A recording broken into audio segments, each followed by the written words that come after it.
Selamat datang di Padepokan Witasem.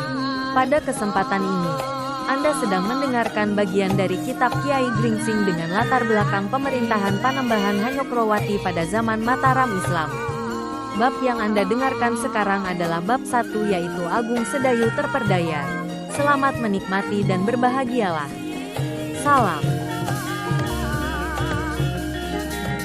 Dalam perkelahian itu, Sukro benar-benar memeras segenap kemampuannya. Kepandaian Sukro yang telah berada dalam tingkat sedikit lebih tinggi semenjak mendapat bimbingan khusus dari Ki Jayaraga dan Agung Sedayu mampu mengurangi tekanan yang dialami kelompoknya. Sukro secara terus-menerus menghisap lawan-lawannya. Setelah seorang lawan roboh, maka kedudukannya kemudian digantikan oleh temannya yang lain. Meskipun begitu Sukro belum terlihat mengalami tekanan, justru ia semakin meledak-ledak. Satu demi satu pengikut Ki Garuwesi roboh. Namun para pengawal menoreh meskipun menderita luka-luka akibat goresan senjata masih berusaha keras memberikan perlawanan. Bantuan pun datang untuk mereka. Orang-orang menoreh yang mampu memegang senjata pun berdatangan memberikan keseimbangan dari segi jumlah, walaupun mereka tidak mempunyai pengalaman tempur. Bantuan itu segera dirasakan Sukro yang merasa lebih leluasa dalam bergerak. Pedang di tangan Sukro berkelebat cepat membungkus tubuhnya, sehingga sulit ditembus oleh senjata lawan. "Mereka bukan lawanmu," umpat seorang pengikut Ki Garuwesi yang berusia sedikit lebih banyak dari Sukro. Ia menerobos memasuki gelanggang lalu bersegera mengikat Sukro dalam perkelahian yang seru. Sukro benar-benar terkejut menerima serangan yang tiba-tiba itu. Ia tidak dapat mengelaknya. Dengan cepat ia menyilangkan batang pedangnya di depan dada. Sukro benar-benar mempergunakan seluruh tenaganya untuk membendung serangan yang datang mematikan. Kemudian yang terjadi adalah benturan yang dahsyat antara keduanya. Kekuatan Sukro yang ingin menjaga ketenangan daerahnya, sungguh, tampak meluap-luap menghadang serangan lawan yang ingin mengeruk keuntungan dari tanah perdikan. Walau sempat jatuh terguling, namun dua anak muda itu segera meloncat dan bangkit bersiap melepaskan serangan sepenuh kekuatan. Sukro kini bertarung dengan perasaan yang lebih lepas. Ia telah mendengar dari orang-orang di sekitarnya yang mengatakan bahwa kebakaran telah berada dalam kendali. Sementara seorang pengawal yang baru datang pun berkata lantang padanya bahwa Ki Gede dan Prastowo telah mengatur alur pengungsian. Ia juga menambahkan, kerusuhan di Pedukuhan Induk mulai menyusut. Meskipun ia ingin bertanya tentang keadaan Agung Sedayu, namun Sukro sedang menghadapi lawan yang seimbang. Ia sama sekali tidak ingin membiarkan lawannya dapat lepas dan pergi tanpa tanggung jawab. Maka Sukro tidak membatasi dirinya untuk bertempur. Ia melepaskan serangan bergelombang. Setiap ujung pedangnya langsung menggapai bagian-bagian berbahaya pada tubuh lawannya. Pedang Sukro berkelebat dan serangannya pun membadai. Beberapa kawannya pun heran dengan perkembangan yang terjadi padanya. "Sukro, benarkah kau bernama Sukro?" bertanya lawannya ketika berkelit dari kaki Sukro yang menebas lututnya. "Diamlah, kau sedang bertemu dengan pengawal menoreh yang kokoh seperti batu hitam," tukas Sukro. Lawan Sukro mendengus lantas mencoba keluar dari tekanan Sukro. Meskipun Sukro berada di bawah tuntunan Ki Jayaraga dan Agung Sedayu, namun lawan Sukro mempunyai kelebihan selapis di atasnya. Lawan Sukro dapat melepaskan diri dari tekanan Sukro yang mengalir tanpa henti. Ketahanan jasmani Sukro sepertinya mempunyai kelebihan tersendiri. Untuk beberapa malam terakhir, Sukro memang kurang mendapat kesempatan untuk beristirahat. Tetapi ia telah mendapat gemblengan khusus dari Agung Sedayu untuk menambah daya tahan tubuhnya. Sehingga dengan demikian, kelebihan lawan Sukro pun tidak begitu terasa manfaatnya karena Sukro ternyata mampu mengimbanginya dengan banyak berlari memutari lawannya. Karena itu, lawan Sukro semakin marah dengan Sukro yang kini lebih banyak menghindar. Meskipun ia mengalirkan serangan seperti banjir, tetapi Sukro sangat lincah berkelit, menghindar dan sekali-kali menjauhinya. Namun Sukro sesekali melepaskan serangan saat ia melihat lubang pada pertahanan lawannya. Bahkan tak jarang Sukro membenturkan kekuatannya dan keputusan Sukro semacam ini telah menjadikan tenaga lawannya mulai terkuras. Tubuh keduanya telah basah oleh darah, ujung-ujung senjata telah merobek kulit di sekujur tubuh mereka berdua.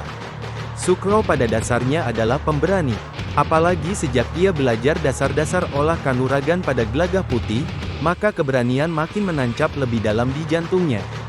Sehingga ketika Sukro melihat lawannya mulai mengendor, Sukro merubah tata geraknya. Ia kemudian bertempur dengan garang dan keras. Yang terjadi kemudian adalah keduanya jarang menghindari setiap serangan lawannya. Keduanya selalu membenturkan kekuatan, tak jarang justru Sukro dengan sengaja membenturkan tenaga meskipun lawannya mencoba untuk berkelit. Maka dengan begitu, lawan Sukro menjadi heran dengan kekuatan yang tersimpan dalam diri pengawal menoreh yang menjadi lawan tangguh baginya. Betapa ia mendapati kulit Sukro menjadi liat, ia juga melihat gerakan Sukro masih tetap lincah meskipun mereka telah bertarung hingga matahari hampir menggapai puncak langit. Asap yang mengepul tinggi terlihat dari barak pasukan khusus.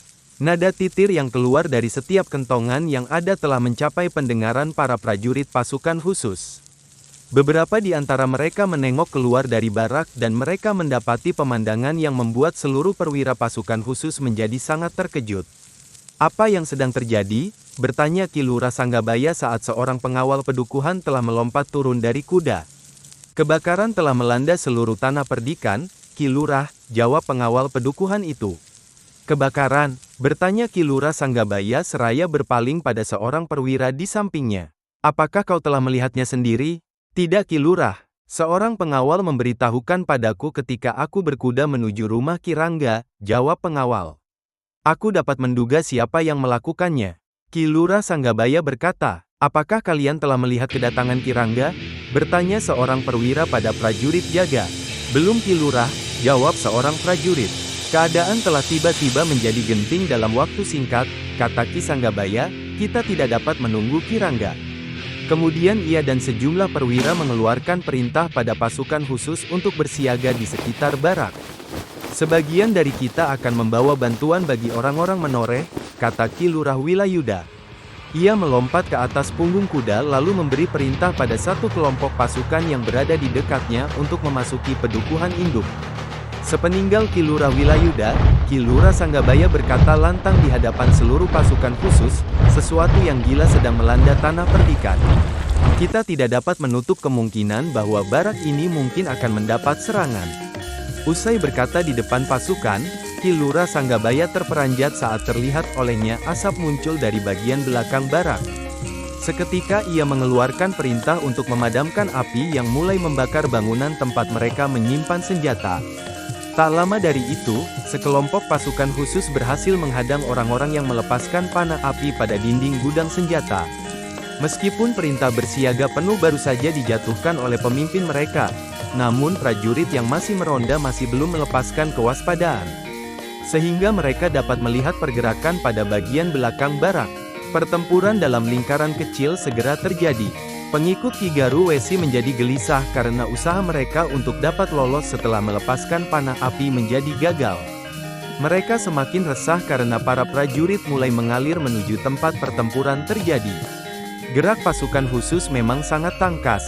Mereka dapat memperkirakan kedudukan kawan-kawan yang masih meronda sehingga ketika kebakaran terjadi maka mereka membagi diri dalam beberapa satuan kecil dengan tugas yang berbeda. Salah satu bagian telah sigap menjawab seruan peronda di bagian belakang.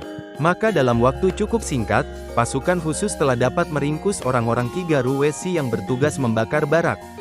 Apakah pemimpin pasukan khusus tidak memberi perhatian pada kebakaran yang terjadi di seluruh wilayah? Bertanya Ki Garuwesi dalam hatinya.